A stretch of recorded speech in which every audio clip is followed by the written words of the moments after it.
आज हम डिस्कस करेंगे एग्जामिनेशन पॉइंट ऑफ व्यू से एक बहुत ही इम्पॉर्टेंट टॉपिक जो है difference between galvanic cell and electrolytic cell. Galvanic cell और इलेक्ट्रोलाइटिक सेल दोनों ही इलेक्ट्रोकेमिकल सेल्स हैं जिनमें रिडॉक्स रिएक्शन होता है। रिडॉक्स रिएक्शन यानी कि ऑक्सीडेशन रिडक्शन रिएक्शन। जी हाँ friends, galvanic cell and electrolytic cell दोनों में ऑक्सीडेशन रिएक्शन एनोड पर जबकि रिडक्शन रिएक्शन कैथोड पर होता है।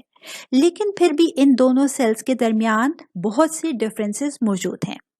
चलिए बढ़ते हैं हमारे आज के टॉपिक की तरफ, that what is the difference between the galvanic and the electrolytic cell.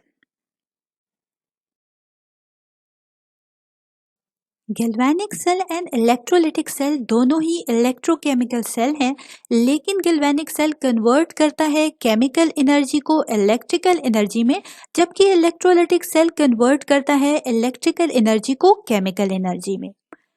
Galvanic cell and electrolytic cell दोनों में कैथोड और एनोड मौजूद होते हैं, लेकिन गैल्वेनिक सेल में एनोड पर नेगेटिव चार्ज जबकि कैथोड पर पॉजिटिव चार्ज होता है, जबकि इलेक्ट्रोलाइटिक सेल में एनोड पर पॉजिटिव और कैथोड पर नेगेटिव चार्ज होता है। गैल्वेनिक सेल में स्पॉन्टेनियस रिएक्शन जबकि इलेक्ट्रोलाइटिक सेल में नॉन स्पॉन्टेनियस रिएक्शन होता है। गैल्वेनिक सेल को किसी एक्सटर्नल वोल्टेज सोर्स की ज़रूरत नहीं होती रिएक्शन को परफॉर्म करने के लिए, जबकि इलेक्ट्रोलाइटिक सेल में एक्सटर्नल वोल्टेज सोर्स रिक्वायर्ड होता है।